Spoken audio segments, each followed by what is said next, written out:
What is up, everyone? Welcome to a new episode of El-jangueo, the hangout with Jonathan Mejia. You know, we are here to talk about inspiring stories, inspiring people, and today I have none other than Houston Fire Chief Thomas Muñoz.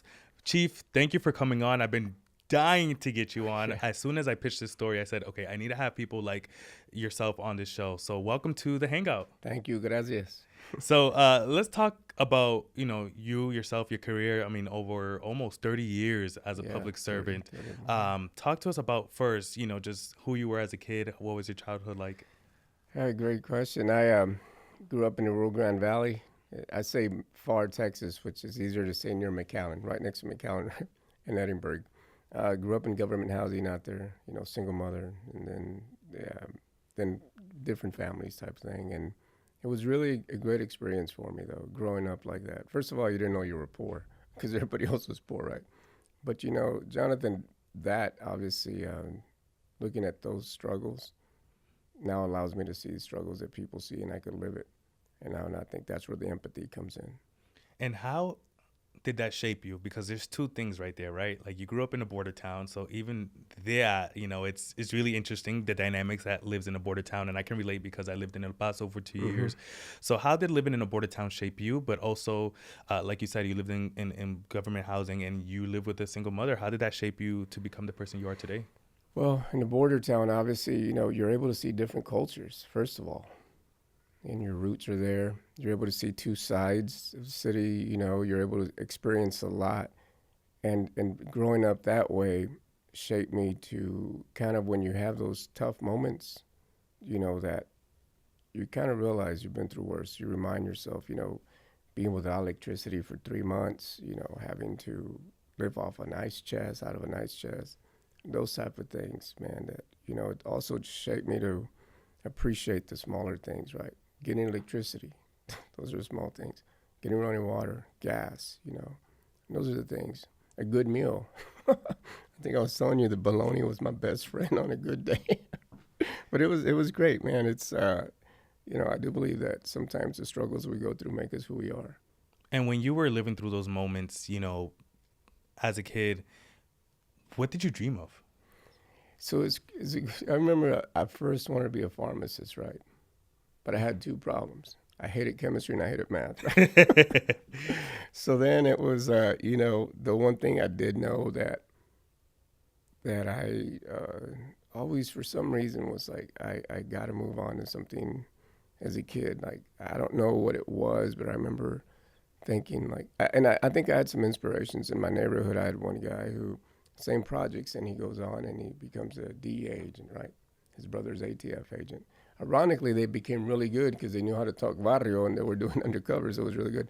Then we had one of our guys there whose mom used to iron shirts, right? He wound up being a doctor, but they all went to U of H, so that was my connection and seeing that. And I remember as a kid, we used to walk through the rich neighborhoods and I would ask myself, like, what does it take? Like, what do they have that I can't have, right? So those type of things that really, I just knew. Something inside of me, I just knew that. Yeah, you mentioned you wanted to be a pharmacist, which is so funny because growing up, I wanted to be a veterinarian. I loved animals, but same thing. I hate math and I hate chemistry. And biology, right? So I was like, that is out the window. God knows what he's doing. That was out the window. But did you always, when you saw these people that had inspiring journeys and that you were able to, make a own path for yourself, did you see that becoming a firefighter and getting through that line? It's crazy because actually when I got here, I started working, delivering, legal documents, and then I saw the law profession and worked in that, which was a really good experience. But then I started seeing that side. And it was ironic. After that, I'd gone to work for Harris County pretrial, and one lady I knew, her husband was a firefighter. And I was never even imagined it.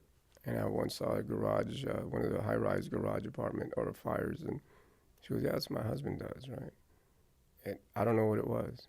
I just gave her, the suit and ties and went to that. And I think it was one belonging to something, like the HFD family. That was my family, like from the day I got in. Unfortunately, I had college and I think there was like 5,000 applicants, right? And so how do you separate yourself from the pack? And I always ask Matt. But HFD is a family. Like I've had guys there that one was the best man at my wedding. Each one of them, there's people that held my kids when they were babies, and it's just that family. And I think that was why God put me in that position, because I had a family. I always knew where I could be during holidays, Christmas, when you lived here by yourself, right? So it was great. So you talk about HFD being your family. Did you ever imagine that one day you'd be the chief of the department? You know, no, I didn't. I mean, I used to ask myself, what does it take all the time? And then I didn't. It's been a blessing, you know. I'm blessed Mayor Whitmire, met me when I was the Office of Emergency Management.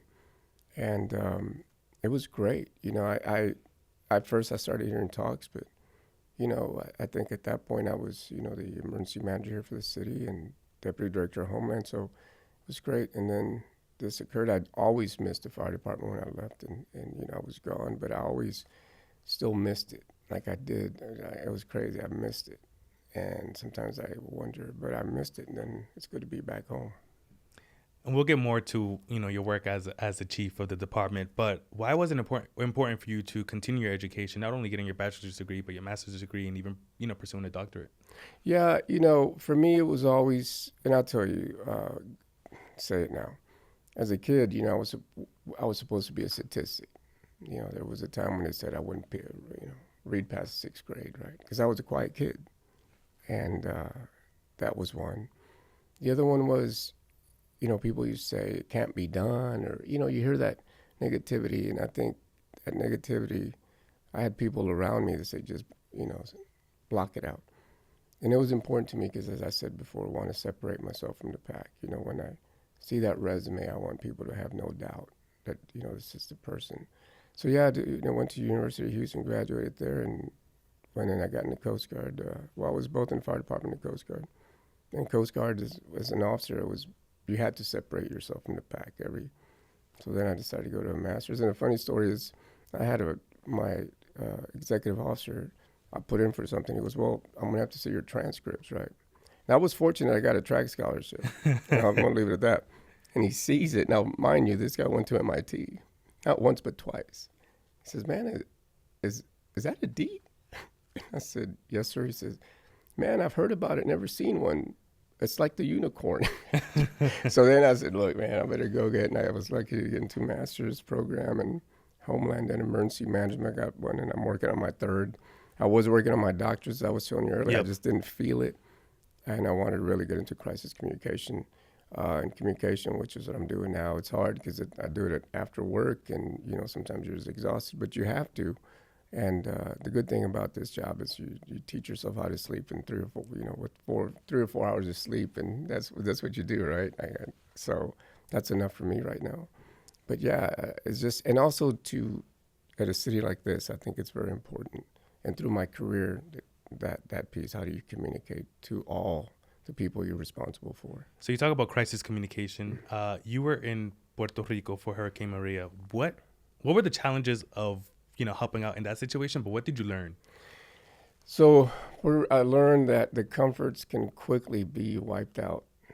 Cell phones, electricity, gas, obviously even transportation. It was only air and water and whole roads, right? But you know what I learned? That frugal innovation. You had people there that learned how to make water out of a stream and how to just do that. But I think it was their culture, too, that sometimes they had to struggle. But I learned that there's one thing that leadership sometimes we might forget is empathy for people. I remember we landed in one area, and there's this lady, we had water and stuff, and the first thing she said is, she goes, because we realized that a lot of elderly live by themselves. She said, you know what? ¿Cómo lo puedo ayudar, señora? How can I help you? And I had water. And she goes, I just need a hug, un abrazo. That was it. She had been there for 4 days, but that's what. So I think I'm blessed that, I do have a job where we can do that. Our firefighters are amazing, and again, I mentioned, Mayor Whitmire, if you see him, he's that person too. And I think it starts, from the top by observing. And so for us, being able to pass that compassion and being able to help people that I used to be part of, right? That I knew how it felt. I knew it. So, yeah, I learned that empathy and sometimes sympathy goes a long way. Yeah. And I commend you. I commend all firefighters because it's not easy. Oh, no. It's not easy. I remember when I was in El Paso, the fire department there, they would have a fire training week. So they'd invite members of the media, and I was there for a whole week just training to become a firefighter, right? So we're talking about putting up the uniform that like weighs a ton. It's hot. It is. We had to go up like these towers, rappel down the building. Those tanks, I mean, it's heavy what you guys, go through. And they were able to put us in this home, the simulator, and like just seeing the fire there, feeling the heat. It was crazy. So you guys, I mean, my respect to you all. Yeah, no, we do have some amazing. The other thing people, see that the physical part, but the emotional part, right? You know how many birthdays I miss, my kids, holidays, anniversary, those type of things and then what we see every day. It's like, sometimes you take it home with you and sometimes you can't forget it. So our guys are special people. In your years of working as a firefighter and just as a public servant, has there been a time that kind of marked you in your career on a personal, professional level? Well, obviously this position, but I think I was blessed. When I first got in the Coast Guard, I remember I would ask myself, I'd see my first day I got in, I went as a petty officer. And then after a couple of years, somebody saw something and said, hey, why don't you put in for officer candidate school? I remember asking myself, what does it take, right? When I went in, and then I had a captain come in with all his bars. And I asked myself that day, what does he have? What did he do to get there? And that was it. And then I was fortunate that I retired as a commander. That was huge for me because then it was, you were working with people that, really, like, we used to say it was a dog-eat-dog, man, because you had to get educated. And I learned how do you separate yourself from the pack, right? And I learned that, but those are milestones for me. Obviously, this position, it's like, I look at it, and a guy from the Rio Grande Valley, who grew up in poverty and now here. That's just sometimes people remind me, ask me, do you know what position you have? Because, it is just sometimes very humbling. It is. I mean, Houston's the 4th largest city in the country, and Harris County, the 3rd largest county in the country. Yeah.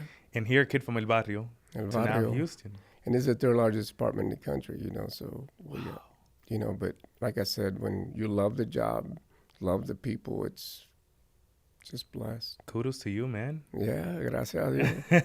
Thank God. So you have a little over a year in your position. What are some of the highlights that you're proud of? The highlights is obviously, we started in and had to increase the morale, right? That's one thing. But, we went in with the staffing stations and apparatuses. But you look at that, the things we've done for first, right? We had graduated the largest class in history, right? Congrats. We now have a 1-year waiting list.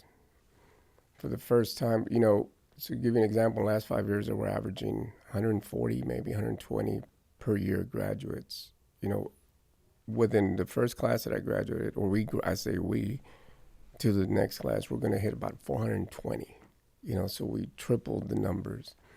We did that. We've also started doing the partnerships with our general services department. How do our stations, working with first of all, there's a great team the city has a great team with directors.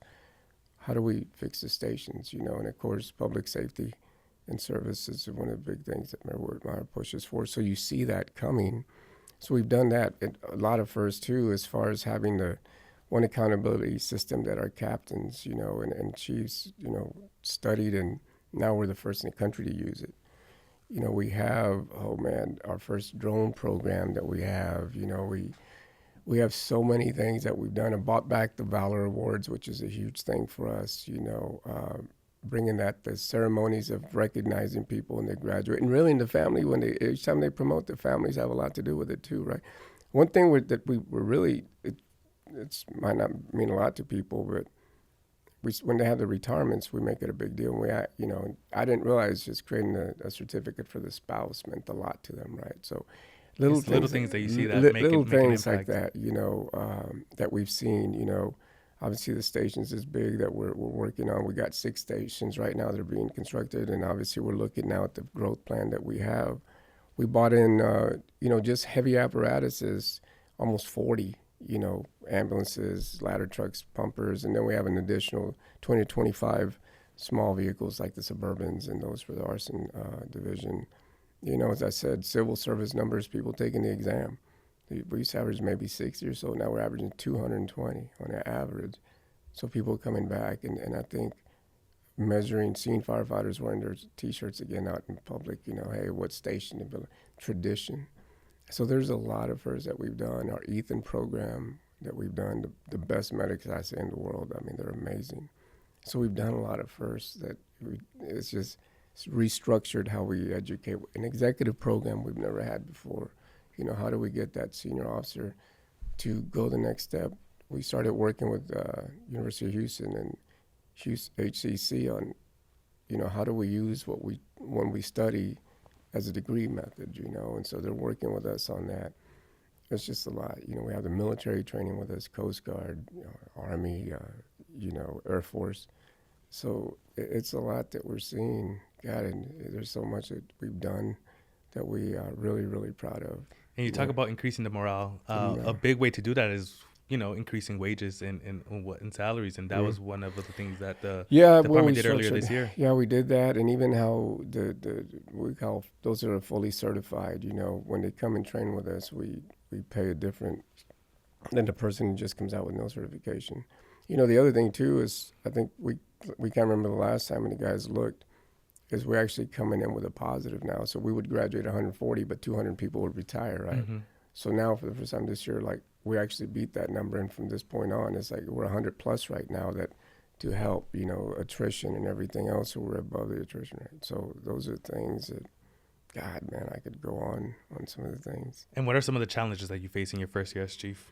Obviously, for us, like everything else. So the big challenge right now that we're actually looking at is the World Cup, right? Oh, okay. Yeah, and so with that, the assets, what do we do? And the challenges is for us is how do I make it better, right? What can we do more?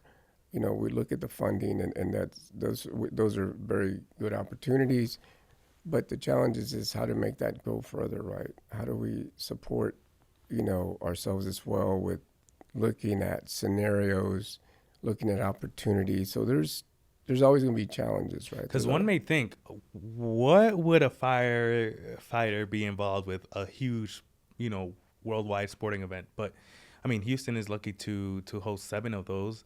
So I mean, it's all hands on deck. It's all hands on deck, and that you're 100% right.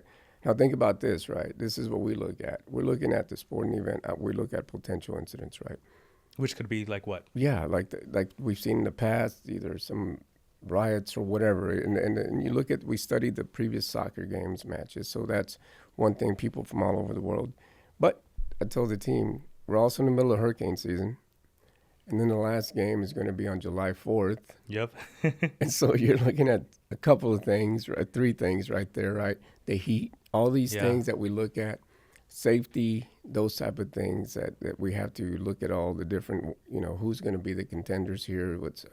It's going to be the largest sporting event in history, Yeah, and getting back to the department and your tenure as chief, in life we always want more. Mm-hmm. What resources do you feel like could be needed for the department to continue to do the work that it does? So one thing we're looking at is obviously the stations. The city's growing, has grown a lot.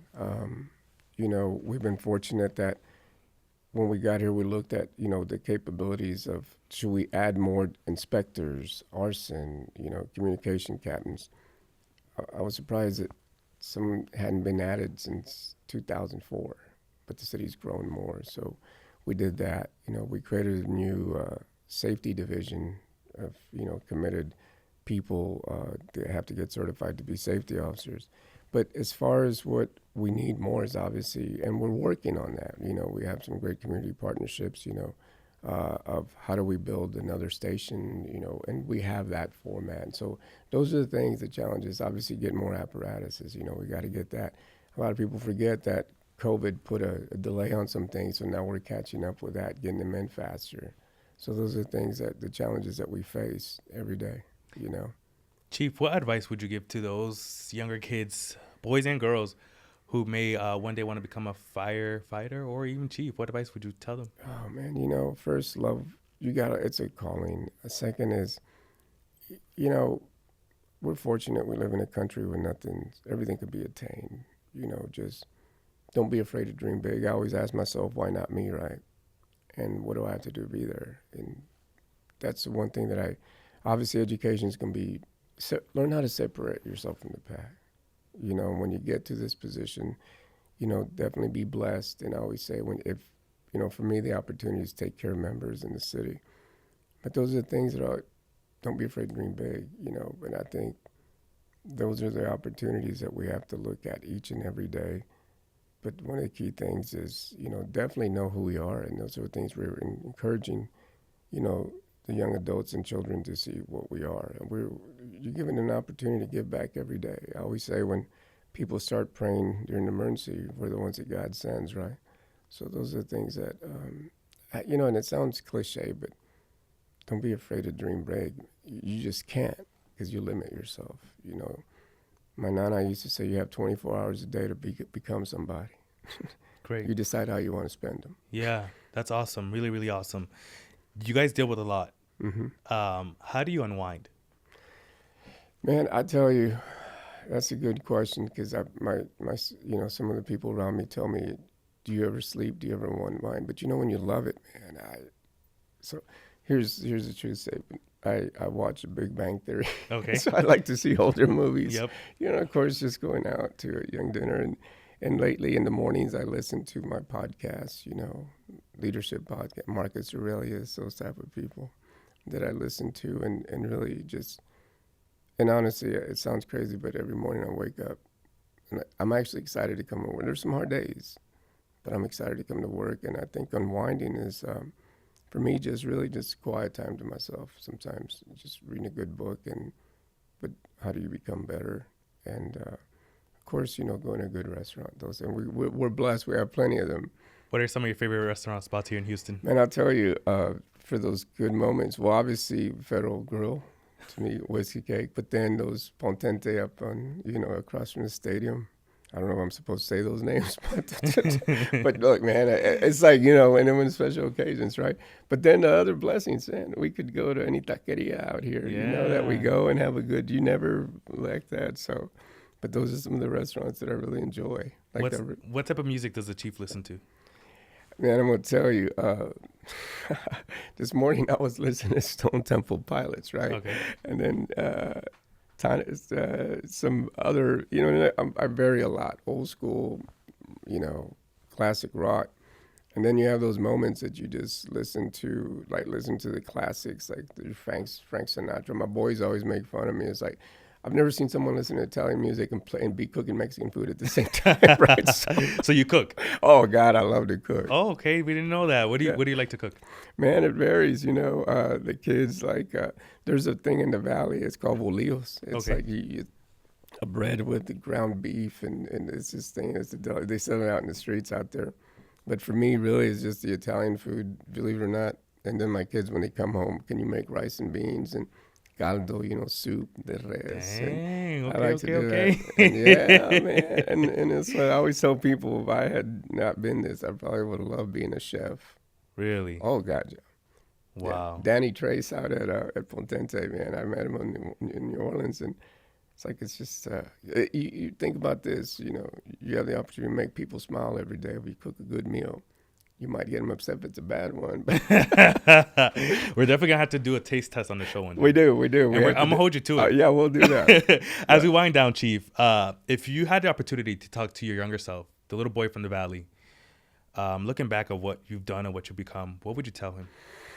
Great question. I would probably say study harder in high school, because people like to see me now, I think. But, you know, I'll be honest with you. I had a good life.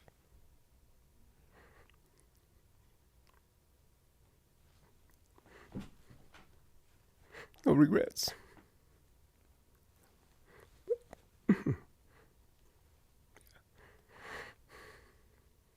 Chief, thank you. Well, great episode. Loved having the chief on, learning more about you, your story. It's super important to see and share these stories Yeah. because people Yeah. today now see just the chief of the Houston No, no, Fire no. Department, but they don't It's know, good, man. It's you know, good. the kid from the barrio. Those Yeah, stories I are have no amazing. regrets. Everything changed me. It did. Let you appreciate the smaller things. Yeah.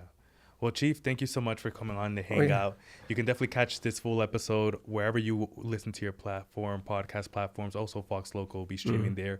So thank you so much for joining us one more time here in the Jangueo. Thank you.